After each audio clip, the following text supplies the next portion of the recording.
We interrupt our program to bring you this important message.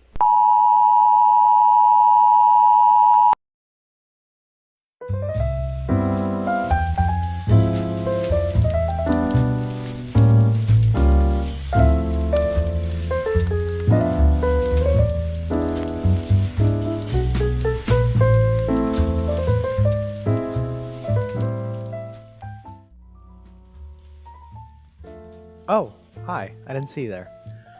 Don't worry. Welcome to my humble abode. This is our E3 youth for this week. Fortunately, today, I've got a story for you. It's a really, really good one. It's about a king.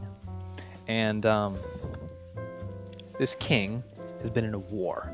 In fact, he's actually going into a war, and he's told he's got to kill all of these animals and stuff like this because really and truly things are getting really bad.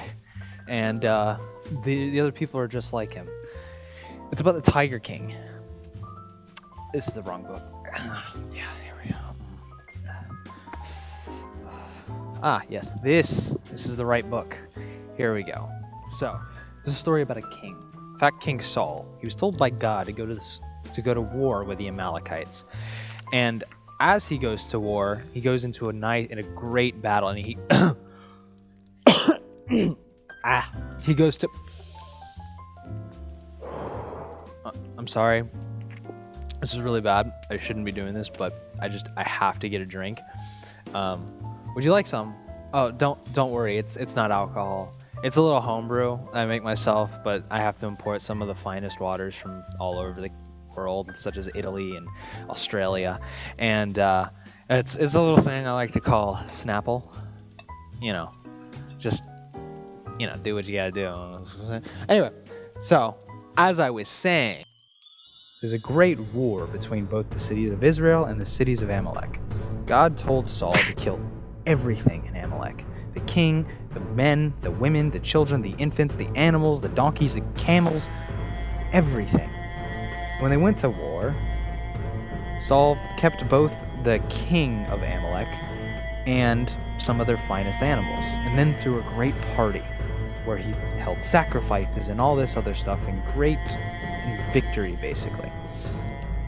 When God found out about this, and God told Samuel, and Samuel confronted Saul, and he said, "What are you doing? You directly defied God." And he's like, "What are you talking about? I'm throwing these great parties. So what if I kept a few animals? What's the thing?" And God says, and Samuel says to him, "You really think God cares about great parties and lavishing religious doctrines and whatever?" He's like, "No, he wants you to listen to him. That's all he cares about. Really and truly, everything else is just Because you defied him, God's taken away your kingdom." And when Saul hears about this, he freaks out and cries on the floor, and he says, "No, please don't." And he finally realizes, pretty much that he got caught. And from this, God goes back and talks with Samuel, and he tells Samuel, "Look, I've already chosen someone else." And this is where the story gets really good. This is where we meet David. What? Come down for dinner. Dinner? I'm telling a story. A story to who? My youth group. What youth group? I run a youth group. Well, I don't care. You need to come down and eat your pasta. I can eat the pasta You later. don't eat cold. Mom. Whatever. Sorry, guys. That was my mom. Anyway, going into the story of David, God's talking to Samuel, and God tells Samuel, "I've already chosen a new king. Don't worry about this." He's in the land of Bethlehem, one of Jesse's sons.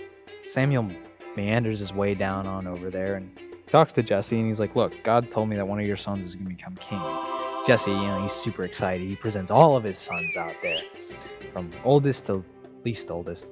And Samuel goes through and he looks at the tallest one. He's like, "This is going to be it."